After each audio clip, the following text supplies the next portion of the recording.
Land Reform and Rural Development Gugile Nkwinti says his department is prepared to amend the Spatial Planning and Land Use Management Act of 2013 to accommodate the concerns of traditional leaders. Nkwinti was responding to complaints by traditional leaders who say the act gives extraordinary powers to municipalities in the areas under their jurisdiction and excludes them. Traditional leaders are spitting fire about the powers granted to elected representatives in their areas. The Act gives powers of town planning and all other strategic developments in both urban and rural towns to local authorities. Traditional leaders told Nkwinti that the Act has literally usurped their powers in rural towns and villages.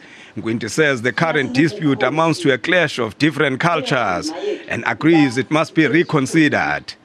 We discussed it ourselves as a department. When we looked at the law, especially Chapter 6, we discussed and agreed that it may be necessary for us to ask for an amendment of that.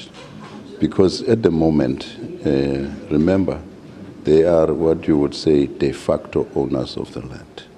Traditional leaders say if the Act is applied as it is, it will not only take away their powers, but it might spell an end to the existence of their institution too. Zamakosi, we feel so undermined because there was no thorough consultation with us Zamakosi, because this Act affects us directly as Zamakosi. And if this is implemented, in one way it's saying all powers of Zamakosi are gone.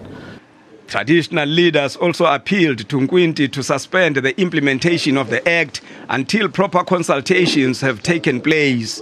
Otherwise, they threaten to take the government to court if it doesn't listen to their grievances. Nkwinti agreed to meet with them before the end of this month to iron out their differences. Manilisi Tubasa, SABC News, Parliament.